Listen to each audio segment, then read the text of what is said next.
Kanpai!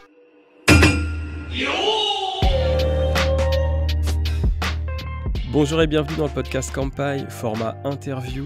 Aujourd'hui, j'ai le grand plaisir d'accueillir Florent Gorge, qui est traducteur, interprète, éditeur de livres, historien du jeu vidéo et plein d'autres choses. Alors, nous, on t'accueille pour tout ça, mais aussi pour ton caractère de spécialiste du Japon depuis plus de 20 ans, 25 ans maintenant. On va en parler en détail. Au-delà de ça, tu es également la personne qui a préfacé un de mes propres livres. Alors, je fais un peu d'autopromo au passage, mais qui s'appelle Voyager au Japon du pixel au réel chez nos amis de Sœur d'édition, paru en 2020. Bonjour Florent. Bonjour Gaël, merci de me recevoir dans le podcast. Merci à toi de venir nous expliquer un petit peu ta vision du Japon et ton parcours qui est absolument spectaculaire.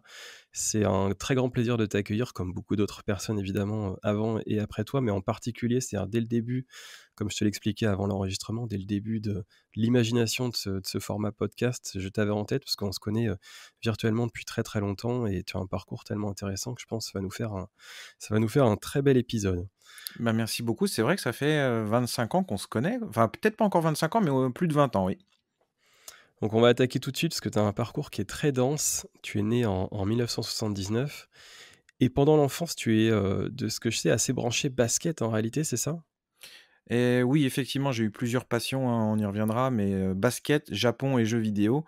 Et ma première passion, effectivement, c'était le basket et j'ai montré quelques aptitudes quand j'étais gamin et donc j'ai rapidement intégré quelques équipes, ce qui m'a permis d'évoluer et puis d'avoir un certain niveau. Donc pendant mon adolescence, mon rêve initial, c'était de devenir basketteur professionnel. Donc j'ai fait des sports-études, j'ai fait un certain nombre de championnats de France, des sélections régionales, tout ça. Mais ça n'a pas marché puisque la croissance a voulu que je m'arrête à 1,75 m et c'était un petit peu compliqué. Il fallait vraiment être beaucoup, beaucoup plus fort que les autres pour réussir avec cette taille et ce qui n'était finalement pas mon cas. Donc j'ai lâché l'affaire et puis je me suis retranché vers vers le Japon. Donc le Japon, tu le découvres pendant l'adolescence. Qu'est-ce qui t'amène vers ce pays? Alors non, je le découvre pas à l'adolescence, mais je fais partie de ces quelques personnes qui malheureusement se souviennent pas de leur premier contact avec le Japon. Moi, le truc que je dis malheureusement, enfin, le truc que je dis souvent, c'est que mon premier souvenir de Japon, c'est ce que me racontait ma mère quand j'avais 4 ans visiblement. Bon, je suis dijonnais à la base, donc on habitait à la campagne, mais ma mère était en train de jardiner, elle faisait un potager et puis je lui aurais dit, ça c'est ses propos, hein, mais je lui aurais dit comme ça, j'avais 4 ans à peine: «Pourquoi on fait pas un jardin japonais, à la maison?» Et ça l'a un petit peu étonnée parce qu'elle, bon, elle y connaissait rien au Japon, il y avait jamais mis les pieds, puis, elle se demandait comment je pouvais, parler de jardin japonais alors que j'en avais certainement jamais vu de ma vie.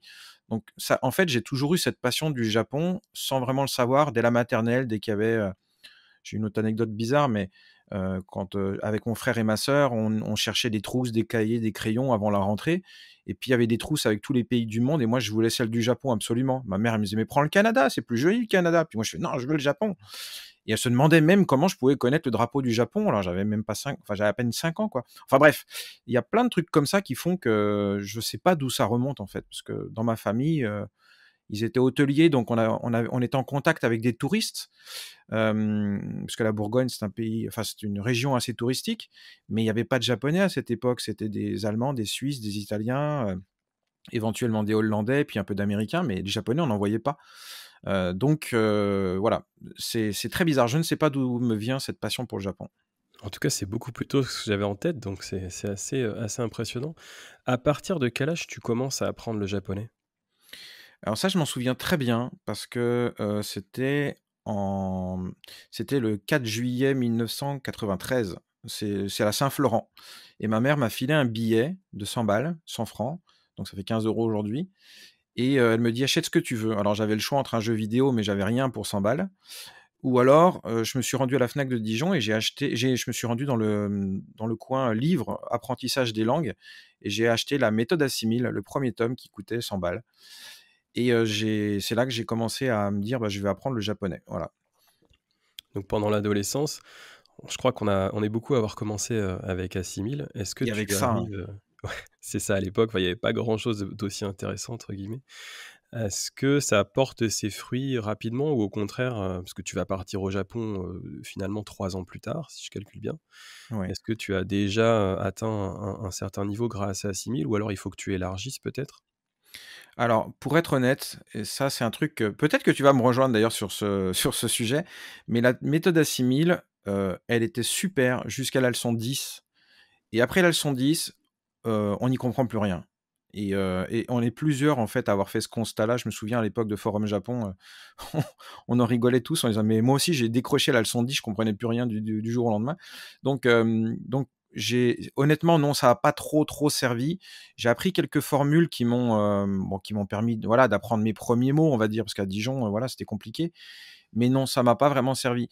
Ce qui m'a servi en réalité, c'est un peu bizarre ce que je veux dire, mais quand j'étais adolescent, mon père nous faisait bosser pendant les vacances d'été et quand j'ai eu 14, 15 ans, il nous a dit: «Bon, bah, pendant les heures creuses, vu que la moitié des employés sont en vacances, c'est vous qui allez tenir la réception». Donc c'est les heures creuses, donc il y a pas beaucoup de clients et puis, bah, voilà, je tenais la réception de l'hôtel et je regardais tous les jours s'il y avait des clients japonais qui allaient passer, puisqu'on commençait à en voir quelques-uns, mais c'était des indépendants, si tu veux, c'était pas des groupes et dès que je voyais un nom qui avait une consonance japonaise, je devenais comme un fou en me disant: «Pourvu qu'il arrive pendant que je suis là».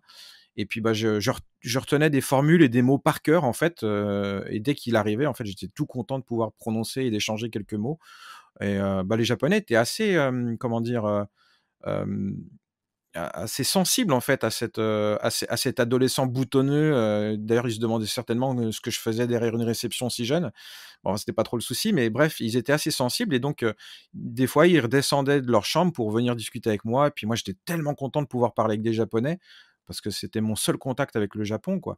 À part évidemment les jeux vidéo, indirectement avec les jeux japonais, mais sinon, j'avais aucun contact avec le Japon en dehors de ces clients-là. Mais ce qui m'a vraiment permis d'apprendre le japonais, on va dire, c'est quand je suis parti en internat à Paris, en région parisienne, pour suivre la pratique du basketball. Hem, j'ai rapidement découvert, en fait, en me rendant à la librairie, Junkudo, c'était en 95, 1995, donc j'avais 16 ans, une petite annonce qui indiquait, il y a des rencontres franco-japonaises au café Saint-Jacques, place Saint-Jacques à Paris, à côté de Châtelet. Et là, je me suis dit: «Mais c'est génial, il faut absolument que j'y aille».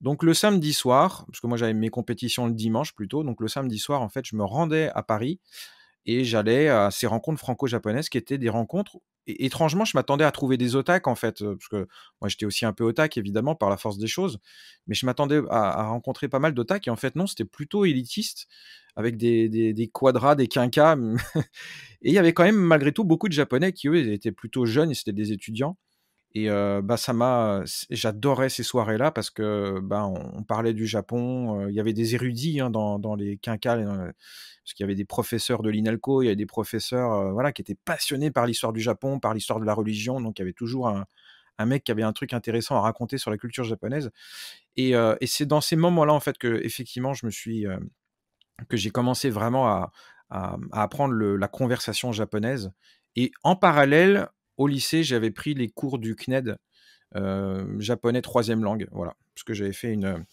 un cursus L pour mon bac, voilà. En 97, tu es à peine majeur et tu pars 1 an au Japon, Oui, du côté de Nagoya à Tsushima si je ne m'abuse. oui. Tu as quel niveau au moment où tu pars? Et 2e question, dans quel cadre, tu pars, dans cet échange? Alors ça, ouais, c'est une histoire, bon, c'est l'histoire qui a changé ma vie, hein, clairement. Mais, c'est cette histoire d'échange scolaire, elle est arrivée, mais alors totalement par hasard. Après ça, c'est quelque chose qui est assez, fréquent chez moi, c'est qu'il y a moi je pense que c'est tout le monde a ce genre d'opportunité. C'est juste que, je m'estime être plutôt doué pour savoir saisir les opportunités. Mais il y a un jour, mon amie de classe qui s'appelait Caroline, me dit comme ça: «Tiens, au fait, c'est marrant hier, c'était dimanche, il y a mon petit frère qui avait son copain, à la maison pour jouer et je les ai entendus parler du Japon». Alors j'ai tendu l'oreille et le gamin, il disait que son frère, revenait du Japon. Il avait passé 1 an à Tokyo, il a passé son bac là-bas. Je fais: «Quoi? Un gars qui a notre âge et qui a passé son bac à Tokyo et qui est revenu là?» Je sais pas, c'est de quoi tu me parles? Je comprends pas bien. Bah, elle me répond: «Si tu veux, je te mets en contact avec lui. Enfin, je vais me renseigner et puis je peux te mettre en contact avec lui». Et puis effectivement, j'ai découvert qu'il existait une bourse. Il y avait que 5 ou 6 places par an, une bourse entre Tokyo et Paris, et qui permettait, on va dire, à 5 ou 6 Français et 5 ou 6 Japonais d'avoir un échange interscolaire dans un lycée, francilien ou bien, tokyoïte. Et au final, bon, il s'est passé plein de trucs, je vous épargne les détails parce que ce serait vraiment trop long. Mais, après pas mal de tumultes et de problèmes, j'ai réussi, on va dire, à partir, avec ce séjour, qui a été, assez incroyable. Bon alors je me suis pas retrouvé à Tokyo, j'étais comme tu l'as dit à Tsushima, dans la banlieue de Nagoya, voilà. Donc j'imagine que ton japonais augmente, vitesse grand V, pendant cette année-là? Ah oui, et puis effectivement, c'était la question que tu posais, j en parallèle, quel était mon niveau à ce moment-là? Alors c'est marrant parce que je suis en train d'écrire des tas de trucs, sur ce sujet-là et je me suis posé la question: «Mais comment je peux faire pour arriver à dire à quel niveau j'ai?» Parce qu'à l'époque, il y avait pas le JLPT, il y avait pas ces trucs-là et en réalité, j'ai un gamin qui a 4 ans et demi et en l'écoutant parler, je me suis dit: «Bah, voilà, ça c'est le niveau que j'avais quand je suis arrivé au Japon». Donc j'avais le niveau d'un gamin de 4 ans et demi. Bon, quand on a un cerveau de 18 ans, ou 17 ou 18 ans, ça aide aussi bien sûr, mais en gros, je m'exprimais comme mon gamin s'exprime. C'est-à-dire qu'il peut se faire comprendre pour des phrases assez simples. Des fois, quand il veut faire des phrases longues, on comprend plus rien. Mais on arrive à survivre, quand on a un cerveau de 18 ans, quoi. Voilà. Mais j'avais un niveau de gamin de 4 ans et demi et effectivement, ce séjour a été a été vraiment dense et j'ai beaucoup, travaillé le japonais et effectivement, quand je suis reparti, je pense que j'étais passé d'un niveau de 4 ans et demi à l'équivalent d'un gamin de 15 ans japonais. Donc j'étais bilingue, on va dire, mais je maniais pas encore, par exemple, tout ce qui est, le langage de déférence, le keigo, tous ces trucs-là. Donc c'est pour ça que j'aime bien comparer en disant: «Voilà, je suis arrivé à 4 ans et demi et je suis reparti, j'avais 15 ans, quoi». Tu es le seul Hem étranger pendant Pardon? cette année scolaire? Tu es le seul étranger? Oui, totalement, ouais. J'étais effectivement le seul étranger et donc c'était en mars 97 et heu et moi, il y a un truc vraiment pour lequel je suis très content de l'avoir fait à cette période, c'est que les internet n'existait pas, du moins pour le grand public et surtout les réseaux sociaux n'existaient pas. Donc pendant cette année-là, c'était une année en immersion totale, hein. C'est-à-dire que j'étais en famille d'accueil, une famille d'accueil bénévole et je fréquentais un lycée japonais, donc j'étais le seul, gaijin, j'étais le seul étranger et j'avais aucun contact, parce que surtout à Tsushima, il y avait pas un Français à 30 kilomètres à la ronde et donc j'étais vraiment en immersion totale et impossibilité totale de parler le français et puis surtout, il y a quelque chose qui m'a énormément aidé et c'était le conseil, d'une amie qui elle avait fait que j'ai rencontrée par la suite, mais qui avait fait le même séjour que moi et qui était revenue l'année d'avant et qui est devenue mon amie et qui me disait: «Florence, tu veux le meilleur conseil pour apprendre le japonais? Je t'en donne un». Je fais: «Oui, c'est quoi?» Elle fait: «Tu fais ton français de base». Je fais: «Comment ça? Ça veut dire quoi faire son français de base?» Elle fait: «Tu vas voir au Japon, ils ont des Français une image qui est assez spéciale. En gros, les Japonais nous répètent tout le temps que les Français n'aiment pas l'anglais, que même s'ils le parlent, ils refusent de le parler, parce qu'ils trouvent que la langue française, c'est la plus belle langue du monde, donc on est très orgueilleux, très prétentieux, très fiers de notre langue». Et alors moi, j'étais un peu surpris, j'avais jamais entendu parler de ça de ma vie. Je fais: «C'est vrai, ils pensent ça de nous?» Je fais: «Bah, tu verras». Puis bon, je confirme qu'ils pensent un peu ça de nous, même s'il y a parfois un peu du vrai dedans. Mais en gros, elle m'avait dit: «Fais ton français de base, en gros, tu dis que tu parles pas l'anglais même si tu le parles» et je le parlais un petit peu comme n'importe quel lycéen, qui a passé, 5 ans à apprendre l'anglais, quoi. Et effectivement, j'ai bien fait parce qu'elle m'avait dit: «Tu verras, au cours du séjour, quand tu vas croiser d'autres étudiants lors des réunions, trimestrielles, bah, tu vas voir que les anglophones, ils parlent vachement moins bien, que tous les asiatiques qui parlent pas l'anglais et que toutes les autres langues en fait où ils ne parlent pas l'anglais non plus et effectivement, tous ceux qui refusaient ou qui ne parlaient pas l'anglais, avaient fait beaucoup plus de progrès en japonais que tous les Australiens, les Néo-Zélandais, les Anglais et les Américains. Parce que oui, l'anglais, c'est une langue de facilité, on va dire et les élèves japonais dans les lycées, les profs aussi d'anglais sont tellement contents d'avoir un élève qui parle couramment l'anglais parce que ça va filer des coups de main et donc ils parlent l'anglais, une bonne partie de la journée en réalité et le fait de refuser de parler l'anglais, même si j'ai pas aidé à la réputation des Français, bah, ça m'a aidé moi en tout cas à apprendre le japonais. Au cours et peut-être même au terme de cette année d'échange, tu passes ton bac alors au lycée franco-japonais à Tokyo, c'est ça? Et oui, exactement, ouais. Ouais, ouais. Ça, c'était une des options qu'on nous avait données, qu'on nous avait proposées. J'avouerai que quand j'ai dit à mes parents: «Bon, bah, le basket, c'est mort, je vais faire autre chose et j'ai envie d'aller au Japon». Bon, les parents, bon, voilà, un petit peu dubitatifs, mais ils me disaient: «Passe ton bac d'abord» et bah, ça, c'est une réaction, on va dire, un peu normale des parents, hein, j'ai envie de dire. Mais moi, avec l'expérience, en fait, des gens qui avaient déjà fait ce programme, alors pour info, ça s'appelle le programme AFS.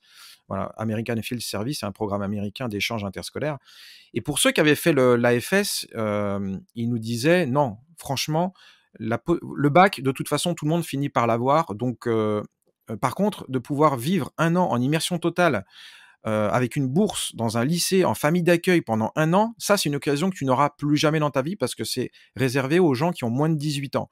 Donc ton bac, en fait, bah, même si tu l'as pas, tu reviens du Japon, tu le repasses l'année prochaine et toi, par rapport aux autres, tu reviens, tu es bilingue, tu as appris une nouvelle langue. Donc franchement, le bac, c'est superfétatoire. Ça paraît bizarre de dire ça comme ça, mais moi, j'ai vraiment perçu ça comme ça et on m'a convaincu comme ça et j'ai réussi à convaincre mes parents comme ça aussi. En disant: «Mais papa, le bac, de toute façon, même si je l'ai pas, je l'aurai l'année prochaine, je redoublerai, c'est pas grave, je reviendrai du Japon, mais au moins, tu en connais beaucoup des gamins de 17-18 ans qui parlent le japonais couramment?» Puis là, bah, les parents un petit peu, pragmatiques, ils disent: «Ah oui, c'est pas faux» et donc ils m'ont laissé partir, et j'avais cette possibilité de passer le bac en candidat libre. Parce que vous le savez peut-être pas, mais en fait, n'importe qui peut passer le bac. Il suffit de s'inscrire en candidat libre et n'importe qui, même un étranger, peut le passer. C'est pour ça que des fois, on a des papys de 90 ans, qui passent le bac, ça arrive régulièrement, parce qu'ils l'ont pas eu à l'époque, ils rêvaient de le passer. Enfin voilà, ça existe et donc je suis allé pendant une semaine à Tokyo pour passer le bac et puis, bah, je l'ai eu. Bah, en même temps, on n'était que 2 élèves, donc on a le résultat le jour même en plus. Donc voilà, une expérience assez rigolote, ouais. Alors j'ouvre un petit peu, j'anticipe dans le podcast, mais au cours de cette année en famille japonaise, je crois me souvenir avoir vu des photos de toi jouant à la Super Famicom. Ça t'ouvre aussi un petit peu sur le jeu vidéo japonais peut-être, pendant cet échange? Oui, alors effectivement, j'ai eu plusieurs familles d'accueil parce que, au cours de mon séjour, enfin, c'est tellement bien organisé qu'on a la possibilité d'aller dans des familles pendant 2 semaines, 3 semaines, mais dans une autre région. Enfin, c'était génial et je me suis retrouvé pendant, 15 jours dans les montagnes de Nagano, dans un petit village. Il y avait, 40 habitants, dans une maison qui avait, un peu plus de 100 ans, une vraie maison, une auberge avec, tu sais, le poêle au milieu, c'était incroyable et moi, je dormais donc dans ma chambre, c'était un futon électrique. Je sais pas si vous connaissez, mais c'était un matelas, chauffant. Parce que les pièces étaient absolument pas chauffées, hein, c'était comme, enfin, c'était une vieille bâtisse japonaise de l'époque et le matin, quand je me levais, en fait, moi, j'avais la tête qui dépassait de mon futon et il y avait la fumée, en fait. Il faisait -2 dans la pièce, mais moi, j'avais chaud dans mon futon parce qu'il était électrique. Mais c'était une expérience aussi assez géniale et dans cette famille d'accueil, j'avais 2 frères. Il y en avait un qui avait le même âge que moi et qui s'apprêtait, lui, à partir aux États-Unis, quelques semaines plus tard et un petit frère. Le petit frère m'a appris à jouer au shogi d'ailleurs. Depuis, je suis passionné par le shogi et puis, ben, l'après-midi, quand on avait fini l'école, quand on était rentré de l'école, parce que je fréquentais, pendant 2 semaines, j'ai fréquenté donc le lycée de mon grand frère, enfin de mon frère, d'accueil et ben, on jouait à la PlayStation et puis, il m'a dit: «Tiens, on a aussi la Famicom, et la Super Famicom», donc et on a ressorti toutes les consoles, donc on jouait, régulièrement à des vieux jeux, c'était marrant. Donc oui, j'ai un peu joué aux jeux vidéo, mais en même temps, j'avouerais que pendant ce séjour-là, heu, c'était ma période, qui a duré 4-5 ans quand même, hein, où je jouais assez peu aux jeux vidéo. J'étais toujours passionné, mais je regardais ça un petit peu de loin parce que je passais mon temps, mais vraiment mon temps, en fait, à apprendre le japonais. Donc ça, c'est un truc que j'ai pas dit, au début, mais dans mon esprit et peut-être que toi, tu comprendras parce qu'on est exactement de la même génération, mais dans ces années-là, aller au Japon, ça paraissait mission impossible, hein, quoi. Il fallait soit être un homme d'affaires envoyé par une grosse boîte ou être très, très riche parce que le Japon, c'était quand même le pays considéré comme le pays le plus cher du monde. Ça l'est plus aujourd'hui. Et moi, je me souviens quand j'étais gamin, je passais devant les agences de voyage et je voyais rien que les billets, c'était 10 000 francs, un billet aller-retour, sans hôtel, sans truc, sur place. Rien que le billet d'avion, c'était 10 000 francs, ce qui était énorme pour un gamin, de notre époque, quoi. Et donc quand j'ai eu cette opportunité d'avoir ce séjour de cette bourse, je me suis vraiment dit et j'en étais même moi-même persuadé: «C'est l'occasion de ta vie, tu vas aller au Japon, tu n'y retourneras certainement jamais plus de ta vie, donc profites-en, faut que tu reviennes bilingue». Moi, j'étais vraiment un shonen, nekketsu, quoi et donc c'est vrai que pendant toute cette période, j'ai arrêté toutes mes autres activités sauf le basket, Enfin, le temps que après quand je suis parti au Japon, j'ai arrêté le basket définitivement, mais avant, j'étais encore en sport-études, j'avais encore des championnats, tout ça. Mais en dehors du basket, je faisais plus rien d'autre que du japonais, quoi. Et sur place au Japon, j'étais encore dans ce move. Une fois que je serai rentré en France, j'y retournerai plus jamais de ma vie, donc faut que je saisisse chaque seconde pour apprendre un mot, apprendre un nouveau kanji. Enfin, j'étais vraiment un fou, quoi. Et donc justement, quand tu reviens en France, tu t'inscris à l'INALCO Paris et tu vas jusqu'à la maîtrise, c'est ça? Et exactement, oui. Après ma maîtrise, j'ai mis longtemps quand même à la passer parce qu'entre temps, bah, j'ai saisi d'autres opportunités. Donc je suis revenu en 98, donc au moment, l'année de la coupe du monde, hein. Et l'année suivante, donc j'ai eu une autre opportunité, trouvée sur un mur de l'INALCO. Il y avait une petite annonce, j'ai postulé et j'ai eu la place. Donc je suis devenu prof, dans une école hôtelière, à Maebashi, donc c'est Gunma, c'est au-dessus de Tokyo. Et donc pendant un an, j'avais 19 ans, j'avais le même âge que les élèves, mais je suis allé donc dans une école hôtelière où j'ai enseigné à 300 élèves le français, voilà. Et les compétences, ça paraît étonnant, mais non, ils demandaient juste, quelqu'un qui parlait japonais et un Français qui parlait japonais. Donc j'ai été pris sur entretien, de japonais, quoi, voilà. Et ça a été une expérience assez géniale, de pouvoir, travailler dans cette école. Et c'est là que j'ai aussi mes premières expériences de traducteur-interprète parce que l'un des élèves, en fait, de cette école hôtelière était, champion, national de cuisine française, donc c'est pas rien. Et donc il a été envoyé à Montréal pour les Jeux olympiques des métiers. C'était en 99 ou 2000, je sais plus, peut-être 99. Et il parlait pas un mot de moi je lui enseignais le français, mais il était pas capable, on va dire, de comprendre le français suffisamment. Et donc, le pro c'est pas le proviseur, mais la directrice de l'école, m'a dit: «Bon, bah, Florent, tu vas l'accompagner, tu vas aller à Montréal avec lui et tu vas lui servir d'interprète, quoi». Et donc j'ai été interprète pour les Jeux olympiques des métiers pour m'occuper, bah, de mon élève, en fait, mais qui avait le même âge que moi, donc c'était plutôt cool. Et il a partici et donc bah, j'étais là pour, l'assister, pendant les compétitions de cuisine, quoi. Donc voilà le genre de truc que j'ai fait, aussi. Après je suis revenu, après un an, je suis resté qu'1 an, je suis revenu à l'INALCO pour passer ma licence et puis après je suis reparti 3 ans. Là, pour le coup, c'était à Niigata. Donc c'était de 2001 à 2004 et là aussi, donc j'ai été pris pour travailler dans une, collectivité locale, donc Niigata. Et le boulot de base, au début, c'était pour aider à la préparation de la coupe du monde de FIFA 2002, voilà, qui avait lieu, l'année suivante. Et ils avaient besoin de francophones pour, aider à l'accueil de délégations qui étaient nombreuses, traduire des guides, traduire des cartes, traduire des panneaux, enfin il y avait plein de trucs à faire et former aussi, on va dire les bénévoles qui allaient être, à Niigata, parce qu'on allait recevoir, plusieurs, équipes francophones. Il y avait, la Côte d'Ivoire, Cameroun et puis on devait recevoir la France si on avait passé le premier tour. Voilà. Donc on n'a pas reçu la France, mais il y a eu d'autres équipes francophones, donc mon boulot n'a pas été réduit à néant, c'est plutôt pas mal. C'est à peu près dans ces eaux-là que tu rencontres, ton épouse japonaise, bon ça c'est la partie personnelle et Ouais. c'est aussi dans ces eaux-là, début des années 2000, que tu crées le fameux Forum Japon. Alors je le cite, parce que c'est vrai qu'on l'a abordé avec Tev, d'ici Japon dans un précédent épisode et c'est aussi là comme ça que nous on a pu se rencontrer, initialement. C'est à l'époque, faut le redire, tu parlais tout à l'heure des débuts d'internet, c'était, la pierre angulaire du Japon sur l'internet francophone. On se retrouvait tous à l'époque, les vieux de la vieille sur ce forum. On parlait du Japon, on est sur une époque pré-réseaux sociaux, pré-YouTube, où l'internet était très peu développé, on n'avait pas de blog non plus. Donc là-dessus, tu as vraiment fédéré une communauté, très large autour du Japon parmi les francophones. Ouais, alors c'est vrai que Forum Japon, c'est un excellent souvenir. Alors je l'ai créé, j'étais encore à l'INALCO, donc au début, je me souviens je m'en souviens parfaitement, j'avais imprimé des tas de petits flyers que j'avais collés, mais absolument partout sur les murs de l'INALCO, à Dauphine. Et au début, ça décollait pas très, très bien, mais rapidement, ça a quand même pris. C'était pas le premier forum sur le Japon, il y en avait d'autres. Il y avait, japon.org, japon.fr ou un truc ou des trucs comme ça.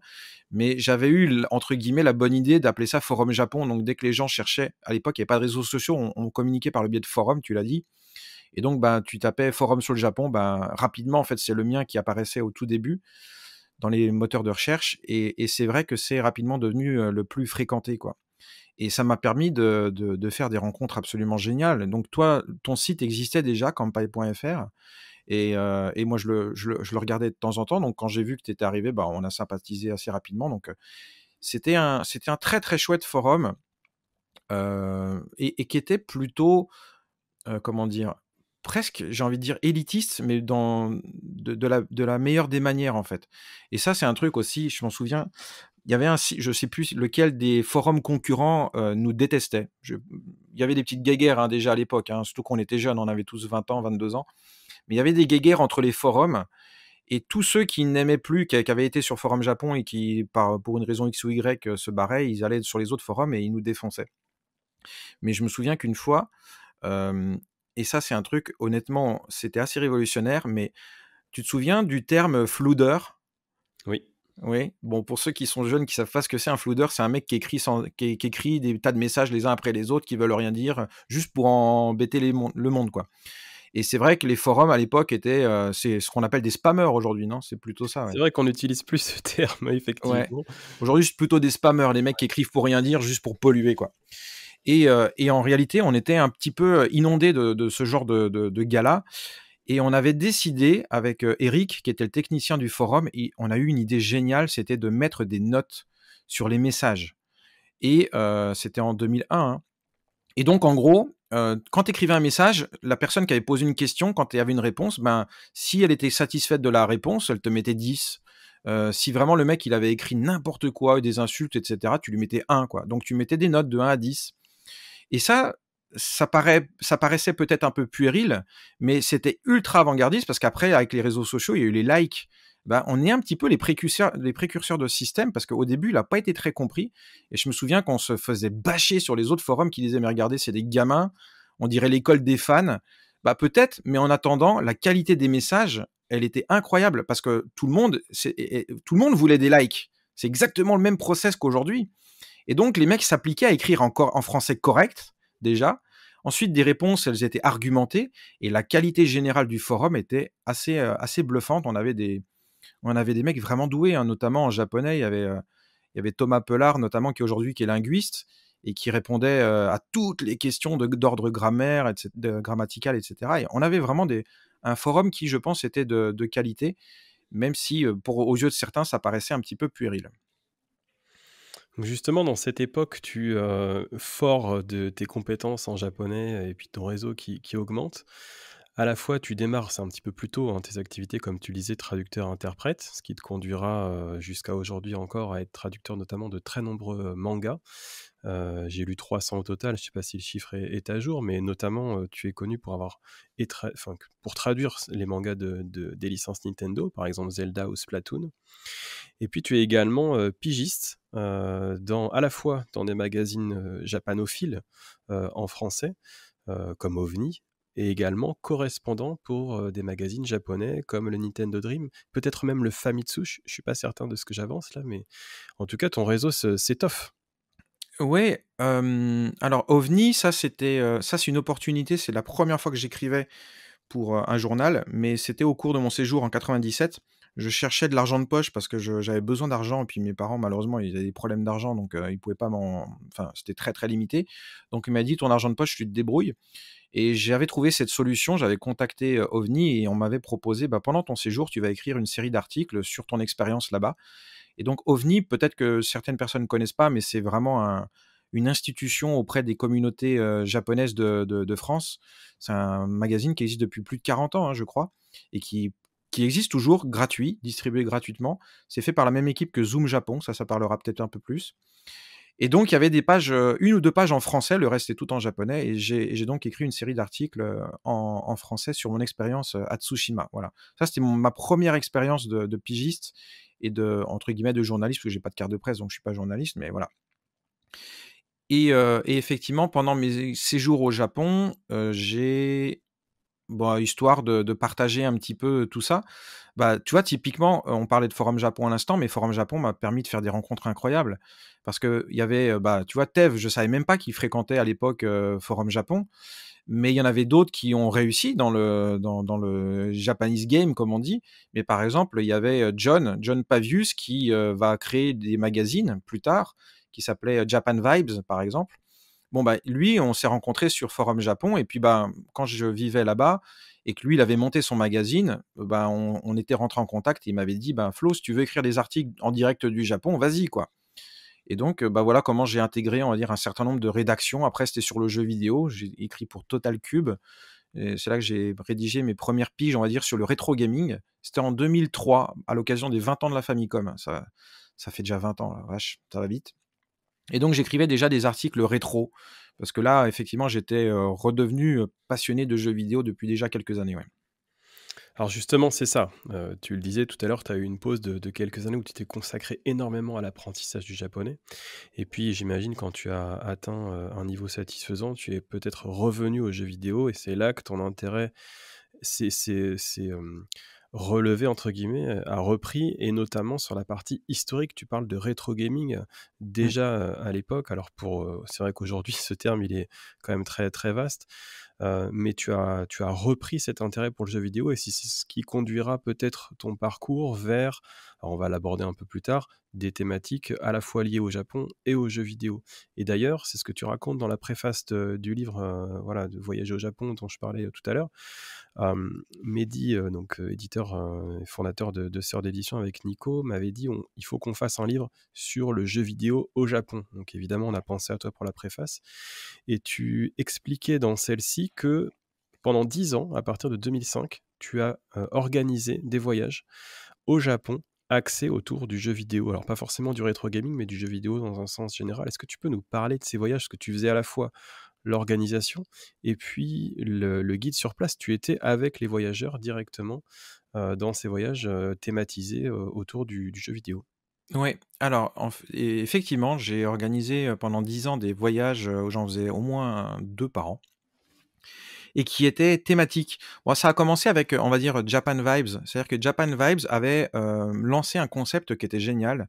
C'était en gros, partez avec la rédaction, pendant, 10 jours au Japon, voilà. Et ça, c'était une idée assez brillante. Pourquoi? Parce que quand tu te mets en bise, enfin, toi, tu connais ça bien mieux que moi, mais quand tu te mets en bise avec une agence, si tu trouves 10 personnes, toi, tu as un billet gratos. Donc ça permettait à l'équipe de Japan Vibes d'aller au Japon gratuitement pour aller travailler. Donc ils avaient pas beaucoup de sous et ça leur permettait, mine de rien, bah, voilà, de partir, s'ils trouvaient 10 personnes, ils partaient gratuitement.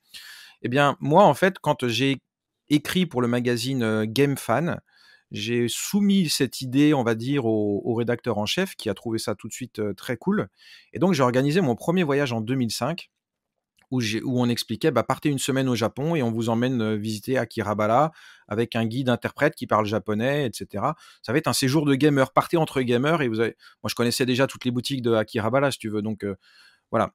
Et donc ça a commencé comme ça a tout de suite très, très bien marché, quoi. Donc on partait 10 jours et puis, bah, moi je les baladais un peu à droite à gauche, au Japon. On était 15, tu vois? Et voilà comment ça a commencé et puis j'ai étoffé le concept et je l'ai développé, on va dire, de façon assez incroyable dans le sens où, bah, à partir de 2006, en fait, comme tu disais tout à l'heure, je suis devenu correspondant pour un magazine japonais qui s'appelle, Nintendo Dream. Donc c'était pas Famitsu, j'ai jamais écrit dans Famitsu. J'ai déjà eu des collaborations, mais j'ai jamais écrit dedans. Mais Nintendo Dream qui existe toujours, j'écris toujours d'ailleurs pour le magazine, ça fait quoi? 15 ans plus de 15 ans que j'écris pour eux. Hem Et bien, le fait d'avoir intégré la rédaction de Nintendo Dream m'a fait ouvrir vraiment beaucoup de portes. C'est-à-dire que tous les gens de Nintendo que je connais, pour, parler clairement, c'est grâce, on va dire, au rédacteur en chef de Nintendo Dream qui m'a un jour, je lui dis: «Écoute, je passe à Tokyo bientôt, est-ce on peut aller boire un coup?» Il me dit: «Ouais, pas de souci, viens, on va boire un coup». C'était le rédacteur en chef du magazine et puis arrive le jour J, je me pointe à la rédaction et il me fait: «Florent, je suis désolé, mais là, j'ai un imprévu, j'ai une interview là qui vient de se caler, tout de suite, une interview pour le magazine d'un développeur de Nintendo, est-ce qu'on peut remettre ça à plus tard?» Et puis d'un seul coup, il me dit: «Non, mais tu qu'à venir avec moi à l'interview». Et donc je suis parti avec lui faire cette interview, je dirai pas qui c'est, mais je suis parti avec lui et puis c'était en fin de journée et puis tu le sais, hein, en général, c'est des gens qui se connaissent bien et cetera. Donc à la fin de l'interview, il fait: «Bon allez, on va tous boire un coup» et donc je suis allé boire des coups avec eux et avec ce créateur de Nintendo et ce créateur de Nintendo à qui j'ai bien sympathisé, bah, si tu veux, c'était un petit peu ma porte d'entrée de jet set, quoi. C'est-à-dire qu'une fois que tu en connais un, tu connais tout le monde Et donc on discute. Puis en plus, bon, ceux qui connaissent un peu les us et coutumes japonaises savent que tout se fait autour de la bière. Et bah voilà, tout s'est fait autour de la bière et c'est à partir de là que j'ai commencé à rencontrer des gens de chez Nintendo. Et que 2 ans plus tard, on faisait venir un character designer à Japan Expo sur notre stand, et cetera. Il a un trait que tout le monde reconnaît, hein. C'est lui qui fait les personnages tu sais, des WarioWare et tout ça. Il s'appelle Monsieur Takeuchi. Et donc voilà comment en fait j'ai commencé à avoir vraiment beaucoup de contacts avec Nintendo. Et pour en revenir au voyage, c'est ça qui était assez magique, on va dire, voire même miraculeux, c'est que ces gens-là, avec qui je buvais des coups, je leur expliquais, bah voilà, de temps en temps, j'organise des voyages. Et il y en a un qui a une idée géniale. Il fait, bah la prochaine fois que tu viens, passer à Kyoto, et moi je fais venir des gens Nintendo, et toi tu fais venir ton groupe. Je fais chiche. Et évidemment, c'était top secret, parce que normalement, ce genre de truc, c'est interdit pour les, les gens de Nintendo, quoi. Et on a organisé ça, et ça a duré 7 ans, des rencontres avec des gens Nintendo, et on a eu, mais des noms incroyables. On a eu Monsieur Aonuma plusieurs fois qui est venu, Monsieur Hideki Kono qui était le créateur de Mario Kart. Qui d'autre est venu? Bah, Monsieur Imamura qui a quitté Nintendo il y a quelques années et qui a dessiné un manga pour nous. Enfin, à part Miyamoto et Monsieur Iwata, on a eu tout le monde de chez Nintendo. Enfin, tous les grands noms. Et qui sont venus boire des coups avec des Français. Et il y en a beaucoup qui me disent ouais, arrête, tu charries, tu pipotes. Ben, j'ai des centaines, j'ai des centaines de témoins qui ont des photos mais qui n'ont jamais circulé parce que c'était la consigne. C'était on passe une soirée avec des gens qui normalement devraient demander l'autorisation à leur hiérarchie. C'est top secret, on veut voir aucune photo sur le net. Et donc il n'y a aucune photo qui a circulé. Et ça, je les remercie beaucoup. Maintenant, il y a prescription, donc on peut le dire, mais voilà ce qu'on faisait. Et puis à Tokyo, on allait rencontrer aussi d'autres créateurs. On a pu organiser des rencontres avec Monsieur Nishikado, le père de Space Invaders. Enfin, tu vois, c'était des séjours thématiques qui étaient totalement inédits et d'une valeur pour un gamer, ça n'a aucun prix, quoi. C'est priceless, comme on dit, quoi. Et c'est vrai que ces voyages-là ont été assez magiques dans ma vie et je pense dans la vie de ceux qui sont venus, voire revenus, parce qu'il y en a qui voulaient revenir tous les ans, hein. Ça a été assez cool, ouais. Je Mmh. reviens un petit peu dans notre progression temporelle. Je suis en 2006, je m'étais noté que tu avais travaillé en France, dans le bureau de représentation du ministère de l'Intérieur japonais, mais ce qui nous intéresse peut-être encore plus, c'est l'épisode suivant, la création, tu cofondes Pix Love, la maison d'édition Mmh. spécialisée jeux vidéo à partir de 2007. Qu'est-ce que tu peux nous en dire? Oui, alors effectivement, en 2006, je suis employé au bureau des collectivités locales en réalité. C'est pas vraiment le ministère de l'Intérieur, même si c'est plus ou moins rattaché. Mais en gros, le bureau de représentation des collectivités locales japonaises. Et c'était, pour parler crûment, une planque. Voilà. J'étais là comme traducteur-interprète pour aider le staff local qui, lui, était envoyé, c'est des fonctionnaires envoyés du Japon et qui étaient là pour 1 an, 2 ans, 3 ans.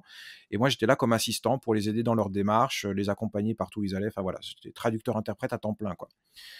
Et c'était une vraie planque, c'était très très bien payé, mais je m'ennuyais vraiment comme un rat mort. Et en réalité, à cette époque, j'étais déjà pigiste, je faisais déjà mes recherches sur le jeu vidéo rétro. Et en fait, quand j'avais pas vraiment de boulot, ben j'écrivais des articles sur le jeu vidéo rétro. J'écrivais l'histoire de Nintendo volume 1, du moins ce qui deviendra l'histoire de Nintendo volume 1, pendant le boulot. Et j'ai été pris vraiment de remords, de me dire: «Je suis payé par le contribuable japonais à écrire des livres qui ça se trouve ne sortiront jamais, mais et à écrire des articles pour la presse». Donc à un moment, il a fallu prendre une décision.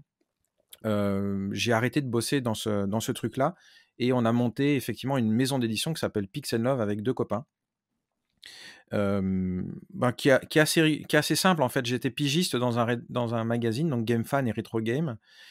Et puis le magazine s'est arrêté et avec Marc, un de mes collègues, on était assez frustrés de l'arrêt de ce magazine qui avait pourtant pas mal de succès. Et on cherchait un éditeur en fait, pour continuer l'aventure et publier ce qu'on appellera plus tard des MOOC. Donc nous, on avait déjà eu cette idée. D'ailleurs, Pixel sera le premier MOOC de France, hein, je tiens à le dire. Et donc, on était un peu frustrés de ça. On trouvait pas d'éditeur. Moi, j'avais démarché des éditeurs traditionnels, Au salon du livre, j'ai passé des journées à présenter, mes projets, mes machins et tout le monde me disait: «Bah, c'est intéressant votre histoire de Nintendo là, mais les gamers savent pas lire donc non merci». Et donc j'ai fait chou blanc en fait à toutes mes tentatives et jusqu'au jour où on va avec Marc, rencontrer un éditeur, un copain à lui, mais qui était éditeur, mais pas du tout dans le domaine de la pop culture et qui nous écoute avec notre projet, nos idées, nos machins. Il fait: «Mais faites-la vous-même cette maison d'édition». Et puis nous, on se regarde avec Marc, je fais: «Moi, je suis traducteur-interprète, je fais des piges dans les magazines, mais enfin voilà, je sais pas comment on contacte un imprimeur, je sais pas comment on fait de la maquette, enfin, c'est un vrai boulot quoi, éditeur, voilà».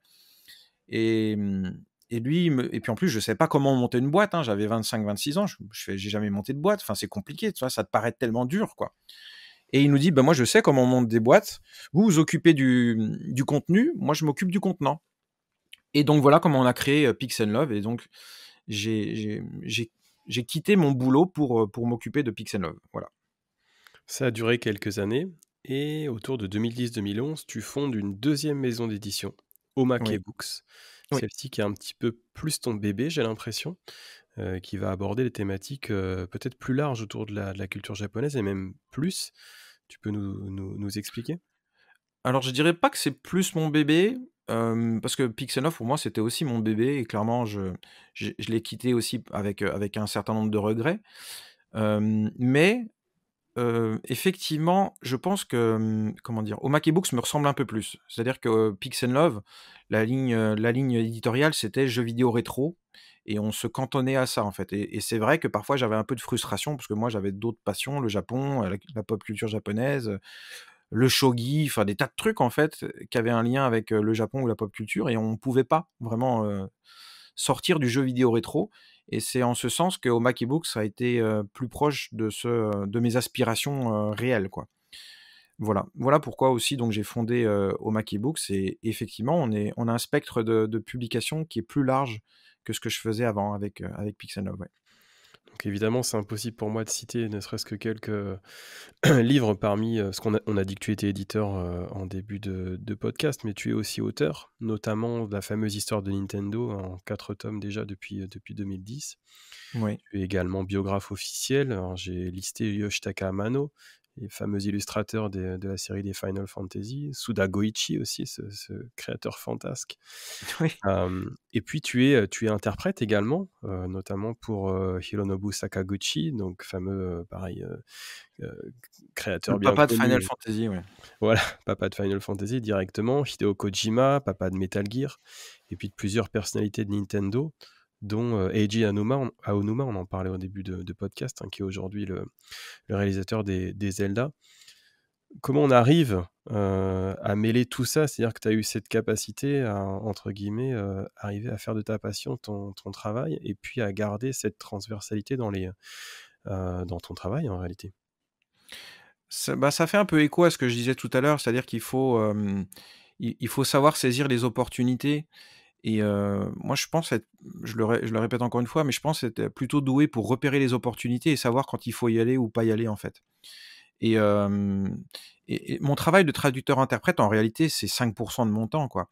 C'est-à-dire qu'effectivement, 2 fois par an, je vais avoir un contact de Sega, de Capcom, de Konami, de Nintendo qui nous disent: «Tiens, on a tel ou tel, créateur qui vient en France pour la sortie de son jeu. On a besoin d'un interprète, est-ce que tu veux, venir?» Donc moi, en réalité, c'est 2 jours dans toute l'année, quoi. C'est 3 jours dans toute l'année. Mais quand effectivement, que si tu commences à lister tout ce que je fais, et cetera, tu dis: «Mais ce mec-là, il fait quoi, en fait? S'il fait tout, il fait rien». Non, c'est juste qu'en réalité, la traduction, l'interprétariat du moins, c'est juste quelques jours dans l'année, je fais ça en freelance, voilà. Mais mon métier principal, c'est effectivement aujourd'hui, c'est éditeur, de livres, donc au Mackay Books, oui. Dernier segment et encore un si je puis dire. Ce Mmh. mec-là décidément fait tout.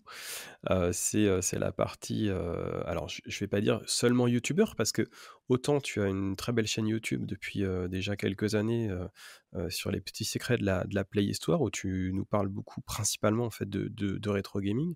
Mais tu avais déjà commencé sur la fameuse chaîne de télé No Life avec les oubliés de la Play Histoire et puis Collector's Quest. Ça, c'est Mmh. encore un autre pan de ton travail, c'est de présenter à l'image en vidéo Mmh. notamment le jeu vidéo rétro.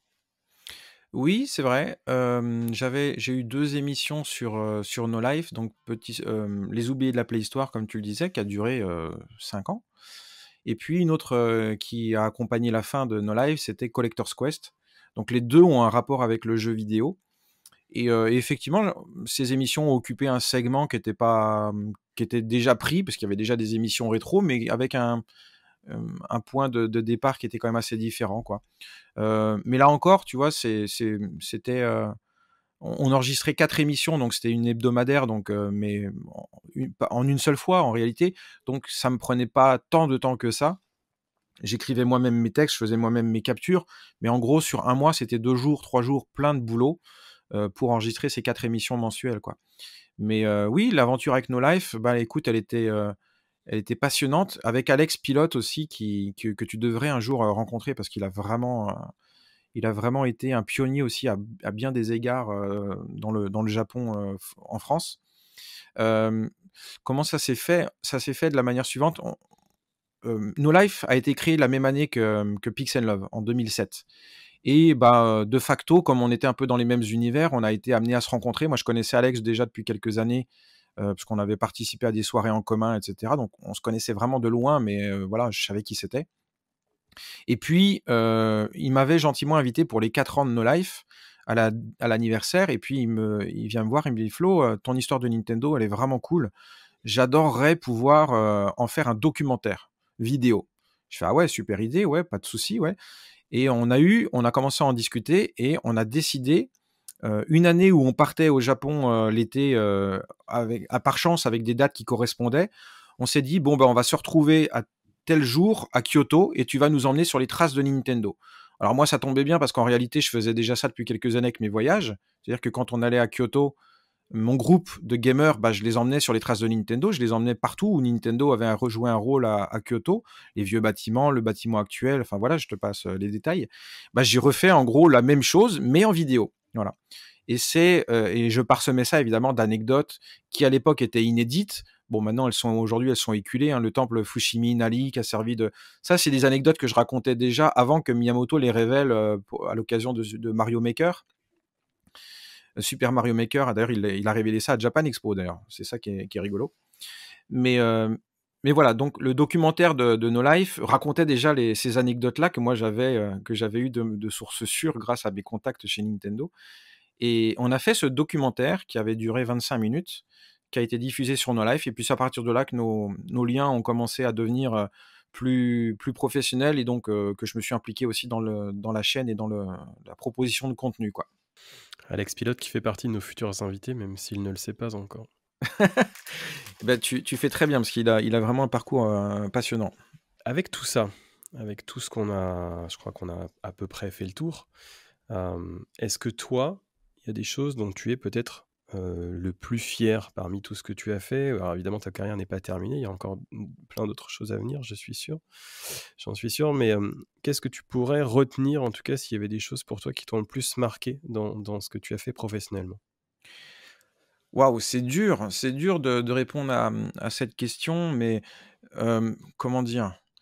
Je me fixe pas forcément d'objectifs, à la base, mais j'ai quand même réussi, mais ça, c'est peut-être la chose dont personnellement je suis le plus fier, mais j'ai quand même réussi à réaliser un certain nombre de mes rêves, donc qui étaient déjà un d'aller vivre au Japon, 2 de pouvoir, rencontrer, discuter avec telle ou telle personne que j'admirais parce que, voilà, c'est un créateur que j'aime, ou que enfin voilà, donc le fait de pouvoir devenir biographe d'une demi-douzaine de créateurs, japonais qui ont bercé mon enfance ou dont je suis admiratif de leur travail, c'est vraiment une source de fierté, incroyable, quoi.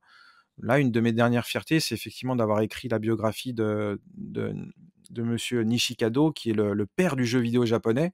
Ni plus ni moins, c'est lui qui a créé le premier jeu japonais de l'histoire, et tous les jeux des années 70, les hits, c'est lui, dont Space Invaders qui restera évidemment son œuvre majeure. Mais le fait de pouvoir passer beaucoup de temps avec lui, de le faire venir en France, de l'accompagner, en Suisse aussi, on a été à Polymanga où on a donné des conférences, enfin, le fait de pouvoir passer, côtoyer, ces gens-là, c'est tellement enrichissant que franchement j'en suis évidemment, très fier, quoi. Donc comme tu le dis, ma carrière est pas finie, mais c'est vrai que c'est difficile de trouver un truc, pour lequel je suis plus fier, en fait. L'histoire de Nintendo est, je pense, une œuvre assez unique qui maintenant est un petit peu, comment dire? Répandue. C'est-à-dire que les anecdotes que je révélais il y a 15 ans, bon, bah, aujourd'hui, elles sont de plus en plus connues, même si, étonnamment, il y a beaucoup d'anecdotes qui sont dans mes bouquins et qu'on trouve toujours pas, nulle part, reprises, alors qu'elles sont complètement dingues et on voit toujours sur Wikipédia les mêmes erreurs. Alors moi, j'ai essayé de les corriger sur Wikipédia, puis on m'a envoyé bouler en disant: «Arrête de faire ta pub». Je fais: «Bah non, mais je suis ma propre source, donc qu'est-ce que tu veux que je mette comme source, quoi?» Parce qu'au début, j'écrivais les anecdotes, il fait: «C'est quoi ta source?» Alors je mets ma source, puis il regarde mon compte, il fait: «Mais c'est toi, en fait, l'auteur?» Je fais: «Bah oui». Il fait: «Mais arrête de faire ta pub» et on m'a banni. Donc je fais: «Bon OK, bah, gardez vos erreurs alors les gars, si vous voulez, hein». Mais bref, ça c'est voilà, c'est des choses dont je suis, très fier bien sûr, c'est d'avoir pu faire avancer un petit peu, les recherches sur le jeu vidéo, d'avoir su imposer des noms qu'on connaissait pas du tout à l'époque, comme Gunpei Yokoi et plus récemment Okada Satoru, enfin des créateurs de chez Nintendo qui restaient dans l'ombre en fait de Miyamoto parce que il y a encore jusqu'à 15 ans, enfin et même encore aujourd'hui, c'est dur de tu leur dis: «Tu connais Nintendo?» «Ouais, Miyamoto, Miyamoto». Tu as l'impression que Miyamoto, il a tout fait, quoi. Non, il y a pas que Miyamoto à Nintendo, il y a beaucoup d'autres créateurs et je suis assez content, ne serait-ce que pour Nintendo d'avoir, par le biais de mes bouquins, d'avoir réussi à les faire parler avant, les Iwata Demande, sur le site internet de Nintendo, d'avoir pu leur donner la parole et de nous expliquer quel était leur rôle et leur implication dans l'histoire du jeu vidéo, quoi. Voilà. Ça, c'est voilà, tout ça en fait, j'ai beaucoup de sources de fierté et c'est vrai que enfin, ouais, je suis content de me lever le matin, quoi. Alors tous autant que nous sommes, amateurs du Japon et à avoir professionnalisé un petit peu cette passion, on a à un moment donné dans notre carrière ce choix qu'on doit faire, c'est-à-dire d'aller habiter au Japon ou non. Oui. Toi, tu as fait ce choix qui est le mien également de ne pas être allé vivre au Japon. Est-ce que tu peux nous expliquer les raisons qui t'ont conduit à ça? Alors c'est très simple, en fait, quand tu regardes un petit peu mon parcours de mes 18 ans à mes 28 ans, j'ai passé plus de temps au Japon qu'en France. J'ai passé au total 7 ans au Japon sur les 10 ans, quoi et hem et en réalité, ce qui s'est passé, c'est que, quand j'étais à Niigata pour mes 3 ans, dans la collectivité locale, à la mairie de Niigata, ben, mon visa s'est arrêté, enfin mon visa de travail, mon contrat, s'arrêtait et j'avais la possibilité de soit de trouver un boulot, de continuer, à travailler au Japon et de continuer d'y vivre, ce qui personnellement m'aurait pas déplu, ou alors de rentrer, terminer mes études, parce que j'avais toujours pas terminé mes études en réalité. Et mes profs, par mail me disaient: «Florent, faut que tu termines tes études, faut que tu termines tes études». Donc je suis rentré en France. Terminer mes études ne m'a servi strictement à rien. Bon, je suis content, j'ai quand même pu, perfectionner un peu mon japonais évidemment grâce, à l'apprentissage théorique, mais ça m'a servi à rien. J'ai un peu perdu une année d'école et en réalité, c'est que, quand, au cours de mes études, bah, j'avais besoin de sous pour vivre, donc c'est là que j'ai commencé à bosser pour ce bureau de représentation, tu vois? Et j'avais pas vraiment de projet d'avenir. Je me disais avec celle qui deviendrait mon épouse, on se disait: «Tiens, est-ce qu'on rentre au Japon? Est-ce qu'on reste?» Et finalement, c'est le fait d'avoir créé Pixel Love qui m'a bloqué, mais je dirais pas bloqué parce que je suis content d'être en France, hein, mais qui m'a retenu en France. Voilà, parce que j'avais monté une société, qu'il fallait quand même s'en occuper. Mais c'est uniquement ça parce qu'en réalité, j'aurais très voilà, franchement c'est toujours des occasions très bizarres, tu sais, ce petit moment qui change ton histoire. Bon, bah, si on n'avait pas fait la rencontre de ce copain, de Marc qui nous a dit: «Faites votre boîte vous-même», bah, je serais peut-être au Japon et je ferais peut-être complètement autre chose aujourd'hui, j'en sais rien. Donc il y a des petits moments comme ça qui changent votre histoire et ça a été un des tournants de mon histoire et qui fait que je suis resté en France. Cela étant dit, avant le covid, j'allais souvent au Japon quand même, quoi. Je m'y rendais au moins 2 mois par an, donc ce qui est pas rien. 2-3 fois par an, j'allais au Japon pour le boulot, pour des missions d'interprétariat, pour aller faire mes interviews pour mes biographies, enfin, j'allais quand même beaucoup au Japon. Donc ma vie était quand même partagée entre les 2 pays. Et puis il y a aussi le Niigata, c'est la région de naissance de mon épouse, donc on rentrait régulièrement, pour aller voir, ses parents et cetera. Donc voilà, je suppose que comme toi, je me rends régulièrement au Japon. C'est toujours une grosse partie de ma vie, même si effectivement aujourd'hui je suis domicilié, à Paris, enfin en région parisienne. On va revenir un petit peu plus tard dans cette interview sur justement ton rapport avec le Japon en tant que pays et tes voyages au Japon. On va revenir en attendant très rapidement sur Thèves, enfin, en tout cas sur ses projets. Ce Oui. fameux projet Odyssée, donc projet de musée du jeu vidéo, avec lequel tu es en partenariat justement, à travers Omake Books, parce que tu vas écrire un livre sur les consoles, sur l'histoire des consoles de jeux vidéo. Exactement, oui. J'ai été gentiment impliqué par Thèves, au tout début, enfin même avant le lancement du projet, puisque, bah, ils cherchaient des lots, des cadeaux pour les paliers, hein. Plus tu mettais de sous, plus tu avais des cadeaux. Enfin, c'est le principe du crowdfunding, quoi.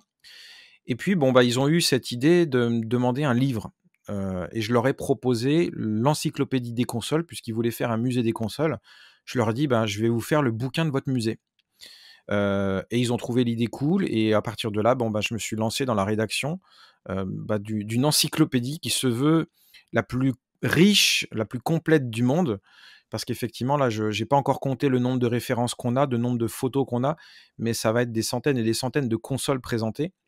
C'est un boulot monstre qui occupe une bonne partie de mes journées, mais je suis impliqué à fond parce que je veux faire honneur évidemment à la confiance que Thèves a placée en moi et puis parce que le projet Odyssée est tellement ambitieux qu'il faut un bouquin ambitieux. Donc voilà, je travaille beaucoup dessus, j'espère que ça plaira aux gens et bah, le bouquin sortira dans une autre édition un peu plus tard, une fois que les gens auront reçu leur bouquin, dédié au musée. Le livre sortira dans le commerce, avec une autre couverture et cetera, mais enfin voilà, j'espère, au début de l'été 2024.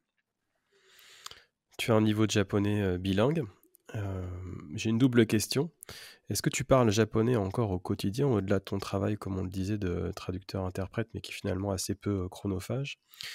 Et la question qui est liée, en fait, elle est, celle aussi de ton fils qui, comme tu disais tout à l'heure, a 4 ans et demi. Est-ce que vous parlez japonais avec lui dans le cadre de l'éducation? C'est une question que j'aime bien poser, sur, des enfants binationaux, en fait. Est-ce que toi, tu lui parles en français et ton épouse en japonais? Ou comment vous faites?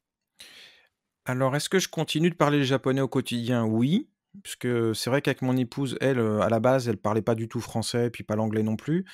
Elle s'intéressait plus ou moins à la France, mais c'est vrai que c'est un peu le destin qui l'a faite, venir jusqu'ici. Aujourd'hui, elle parle bien le français, hein, c'est très bien adapté et elle parle très bien français, mais c'est vrai qu'on a pris cette habitude depuis Niigata de parler en japonais, donc on continue tous les 2 de se parler uniquement en japonais. Et après, au quotidien, mon travail fait que, bah, voilà, je travaille avec des éditeurs japonais pour l'achat de droits au Japon, de mangas et cetera. Donc oui, au quotidien, je parle, japonais. Cela dit, c'est vrai que je sens clairement que mon niveau baisse. Ça fait 4 ans que je suis pas retourné au Japon. J'y retourne là dans 2 semaines, enfin, au moment où on se parle, bien sûr. Mais mon niveau, je sens qu'il a un peu baissé. Je me sens moins à l'aise pour certaines formulations. Bah oui, parce que voilà, il y a pas de secret, hein, si tu veux vraiment, les discussions avec ton épouse, c'est toujours un petit peu limité au sein du couple, hein, bien sûr. Donc faut vraiment que je me remette dans le bain et que je retourne, là-bas quelques semaines pour retrouver un petit peu, mon vrai niveau. Et puis, bah, maintenant la deuxième question, alors mon fils, c'est un petit peu particulier parce qu'il est pas japonais et pas français, à la base, il est coréen. Et il a 4 ans et demi, tu l'as dit, mais en fait, on l'a recueilli, il avait déjà 2 ans. C'est un petit garçon adopté. Et donc ça a été un peu compliqué pour lui parce que, c'est une nounou qui s'occupait de lui jusqu'à ses 2 ans et qui lui parlait en coréen, j'imagine. C'est même certain. Et donc pour lui, c'était un petit peu difficile, mais bon, il a rattrapé son retard et évidemment, avec mon épouse, on a décidé de lui apprendre les 2 langues. Moi, je lui parle uniquement en français et mon épouse uniquement en japonais. Et il comprend parfaitement le japonais, enfin, pour un niveau de 4 ans, bien sûr, hein. Tout ce que lui dit sa mère, il le comprend. Les discussions, il répond à propos, tout ça. Donc c'est assez merveilleux à voir. Mais il répond en français, voilà. Ça, je pense qu'il y a beaucoup de couples binationaux qui font face à ce truc-là.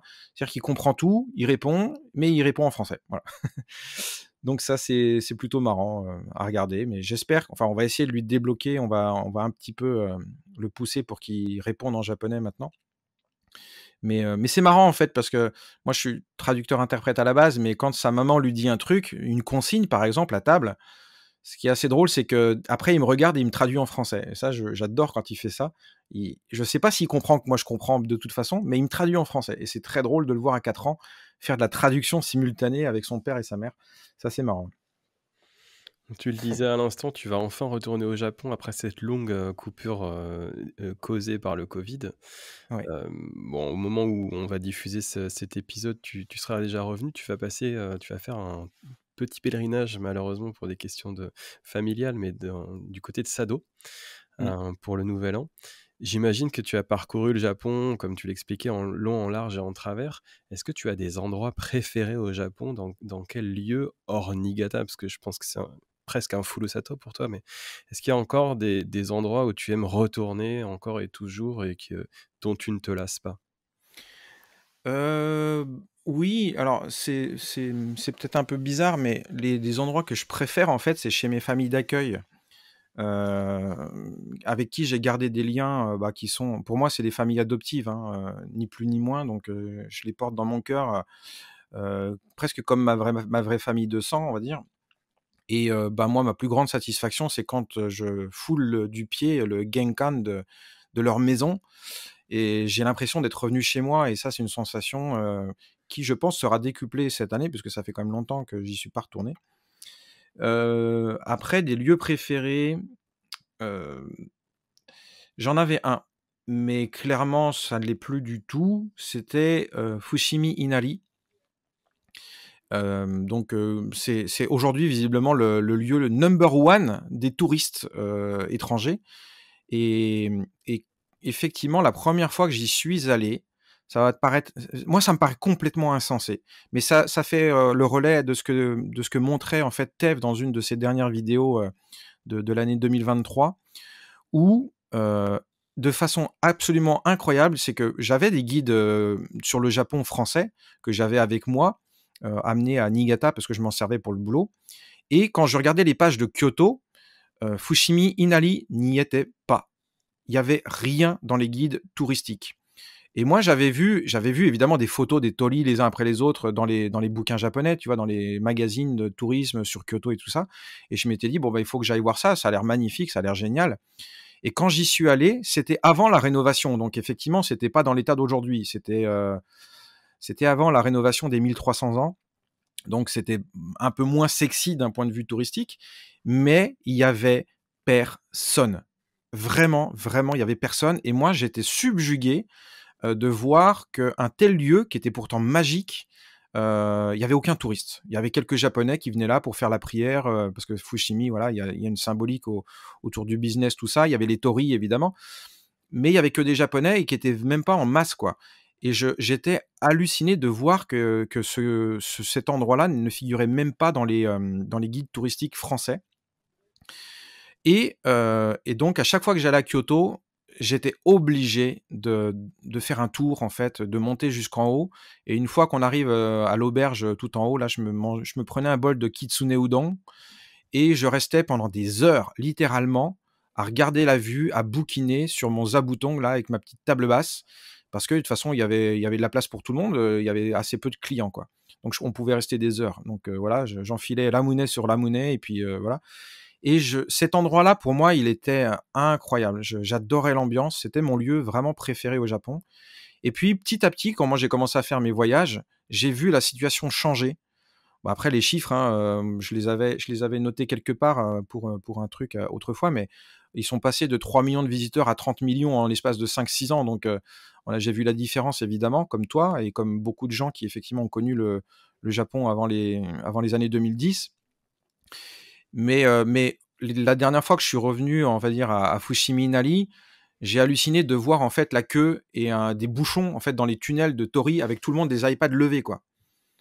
Et là, j'ai dit: «Non, c'est plus possible». Alors, je suis désolé, hein, ça fait un peu élitiste tout ça, mais malheureusement, le charme a disparu.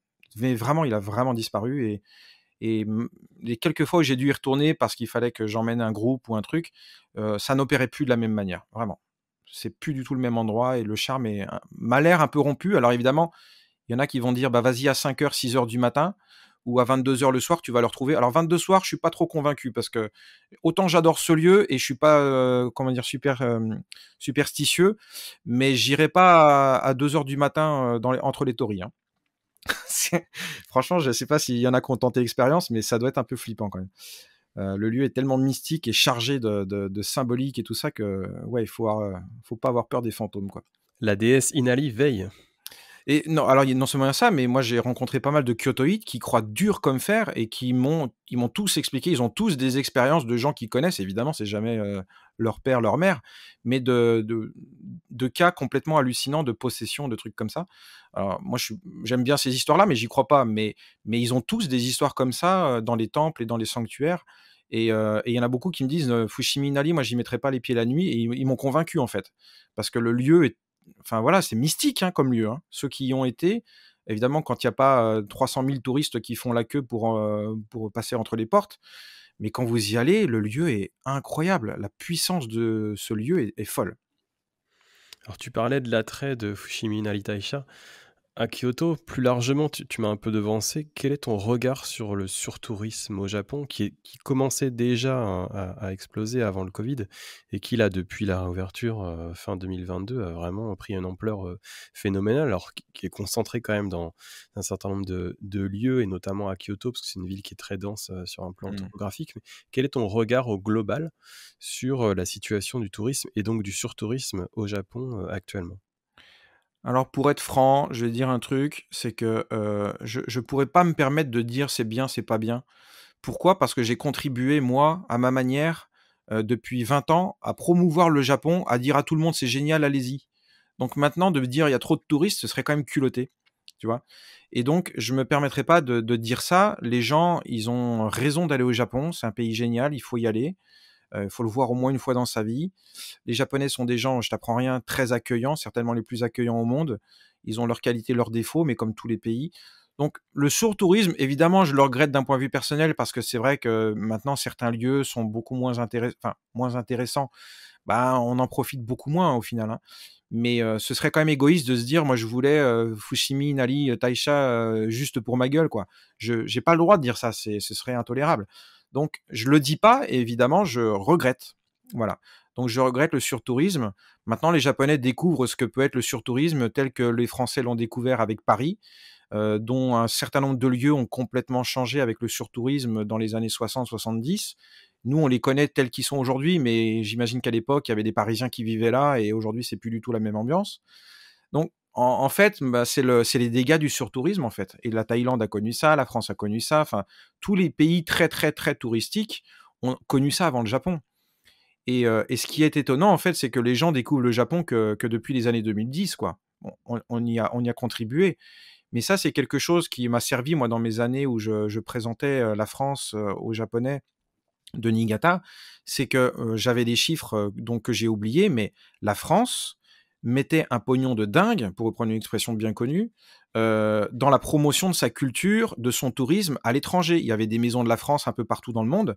Le Japon n'a jamais rien fait, hormis donner des subventions aux boîtes, aux économies pour qu'elles s'exportent à l'étranger. Donc le Japon, pendant 40 ans, ils ont mis leur énergie uniquement sur, l'économie et les fruits ont porté. Tandis que la France, elle, mettait en avant sa culture et pas vraiment son économie. Et évidemment, c'est devenu le numéro un mondial en termes de tourisme. Donc, c'est politique en fait tout ça.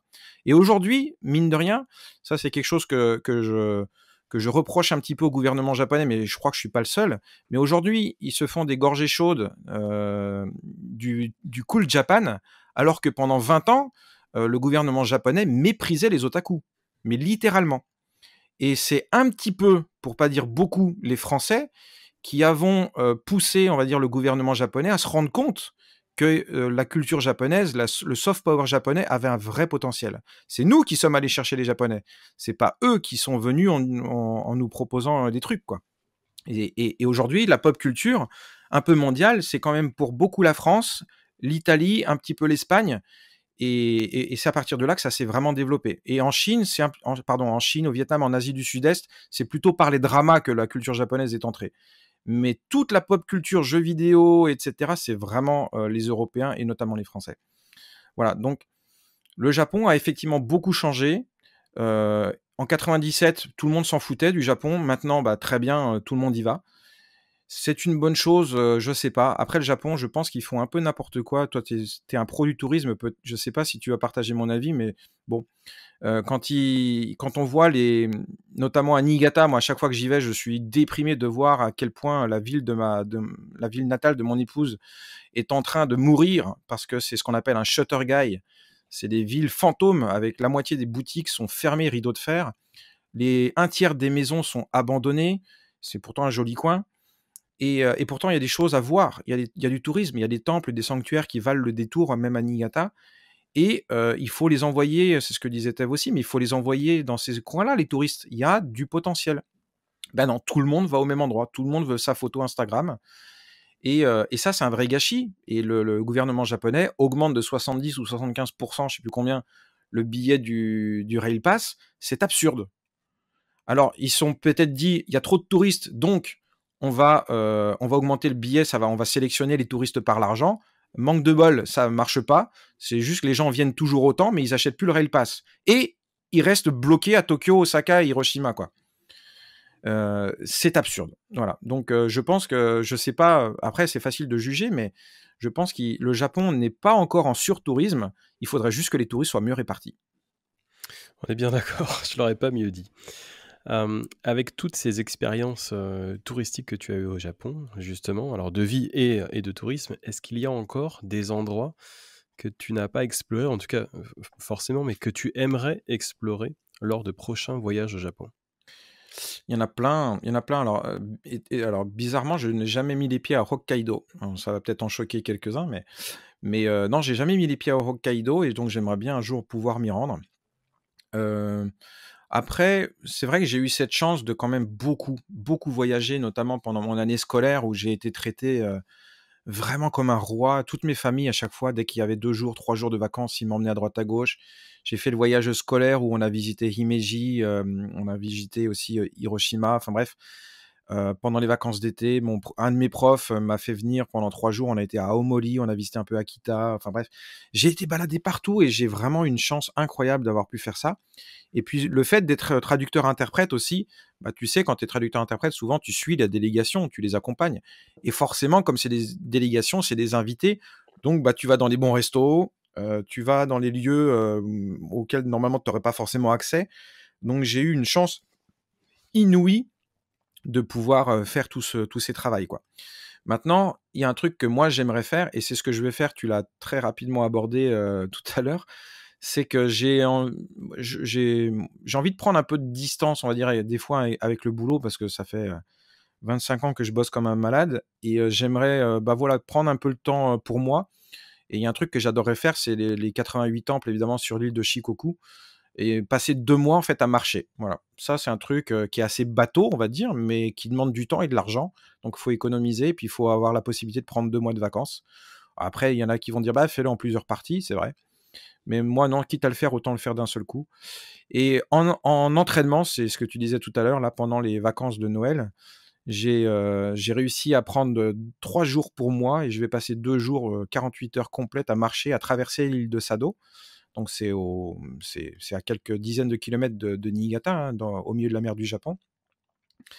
Et bah, je vais, voilà, pendant 2 jours, 48 heures, je vais marcher du nord au sud et traverser toute l'île en c'est pas un pèlerinage, hein, parce qu'en réalité, je suis pas une route particulière. J'ai juste suivi une route avec les temples qui me semblaient les plus sympas et les sanctuaires qui me semblaient les plus majestueux, les plus beaux, et cetera. Et en cette période, faut être culotté parce que Niigata, franchement, c'est pas top. Soit il pleut, soit il neige, et de toute façon, il y a du vent et il fait froid. Donc, je pense que ça va être un petit peu. Bah tiens, ça me fait penser à un trait d'esprit qui est pas forcément très relevé du front, mais je vais expérimenter mon côté maso sur l'île de Sado. On te souhaite bon courage, en tout cas. Voilà. On arrive bientôt à la fin de cet entretien. Toi qui, travailles avec le Japon et qui le vis, de l'intérieur depuis maintenant plus de 25 ans. Alors c'est une question évidemment qui est extrêmement vaste.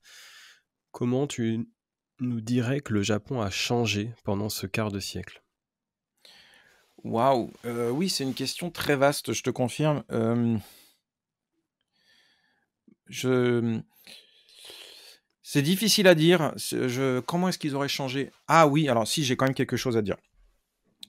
Pour moi, il y a quelque chose qui a fondamentalement changé, c'est la perception d'eux-mêmes. C'est-à-dire qu'en 97, très clairement, j'ai eu de nombreuses discussions avec mon prof de Shakai, donc d'histoire, philosophie. Enfin, le prof de Shakai, c'est un peu ça au Japon. Il fait un peu d'histoire, il fait un peu de philosophie, tout ça.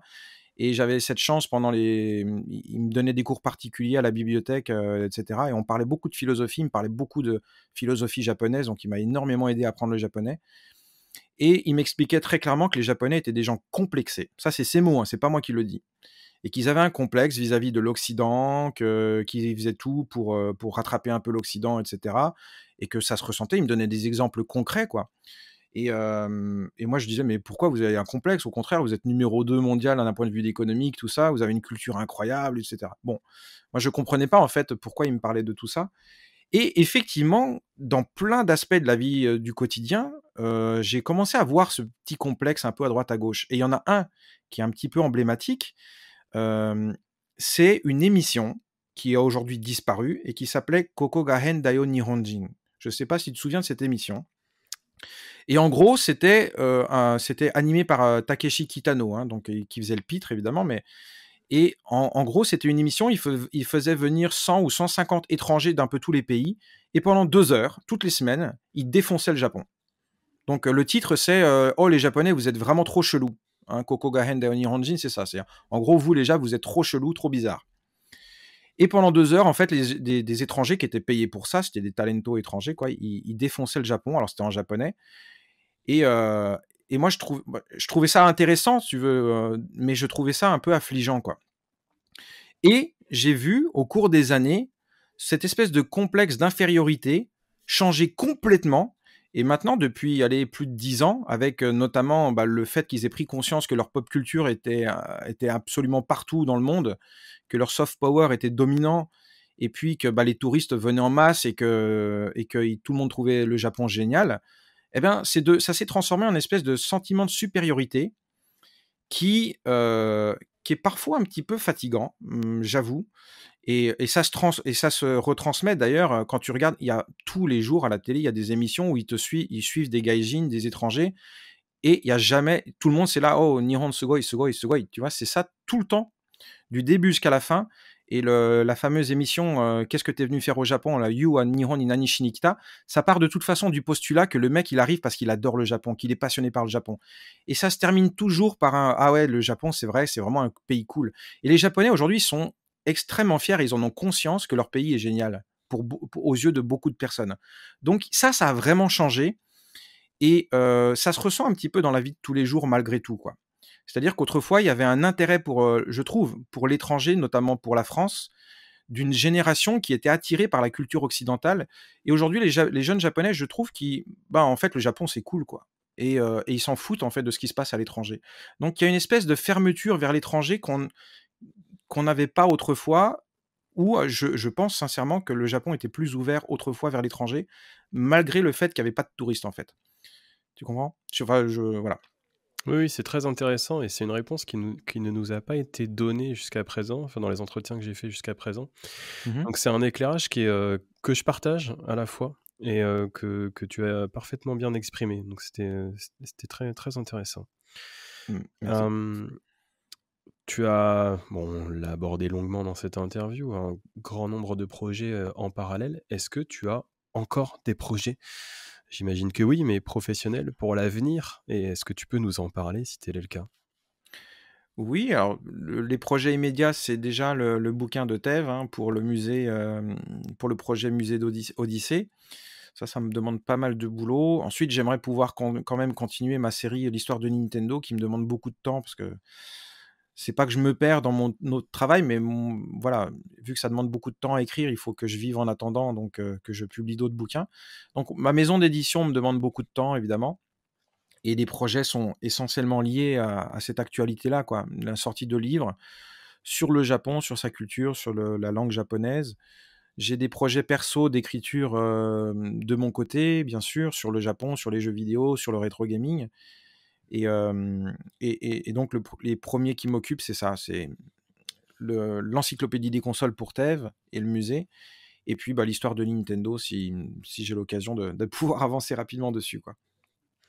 Est-ce que tu as un dernier mot pour, les auditeurs de Campagne? Eh ben, écoute, j'aurais bien bu un bon coup avec toi si on n'avait pas été séparés par un écran et on aurait fait Kampai. Mais, non, j'ai pas de, enfin, j'ai pas de mots, enfin, je saurais pas trop quoi dire. C'est vrai que je sais pas quoi dire. Merci d'avoir écouté jusqu'au bout. Quand je me lance, c'est vrai que je suis difficile à arrêter, donc j'espère que j'ai pas fait des phrases trop longues. Mais, merci d'avoir écouté et puis, ben, continuez d'écouter Kampai, les podcasts et de consulter le site. Parce que peut-être que vous n'en avez pas conscience, mais c'est rare, vraiment très rare. Forum Japon est mort depuis longtemps. Kampai existe toujours, lui, alors qu'il a commencé quelques mois avant Forum Japon, je crois. Donc, franchement, bravo pour votre ténacité, votre opiniâtreté aussi, à tenir à bout de bras Kampai, qui est devenu un site incroyable et enfin, c'est une ressource d'infos incomparable, quoi. Donc, bravo. Merci beaucoup, Florent, pour ces compliments, mais aussi pour le temps que tu nous as consacré. L'entretien était sans surprise, absolument passionnant et il aurait pu durer encore longtemps et j'espère que, beaucoup de gens vont continuer à te suivre sur l'ensemble de tes supports parce que ce que tu fais pour, à la fois pour le jeu vidéo et pour le Japon est inestimable. Bah, merci, c'est très gentil. Oui, n'hésitez pas, ma petite chaîne, j'aimerais bien qu'elle décolle un peu plus, qui s'appelle Le Petit Secret de Playhistoire. Alors c'est un peu le bordel, désolé pour l'expression, mais c'est un peu le foutoir. C'est-à-dire que je fais du jeu vidéo, je fais du Japon, je fais un petit peu tout ce qui me passe par la tête. Donc il y a pas vraiment de ligne directrice très claire, c'est pour ça peut-être que ça démarre pas trop. Mais, n'hésitez pas à vous abonner, j'y mets du contenu qui me plaît, donc, je pars du principe que ça va plaire à d'autres aussi, quoi. J'encourage évidemment tous nos auditeurs à s'abonner et à suivre tes vidéos qui sont également passionnantes. Merci encore pour ce temps et je te dis à très, très bientôt sur Kampai. Merci Gaël, bonne journée. Salut! Retrouvez plus d'interviews Japon sur nos podcasts.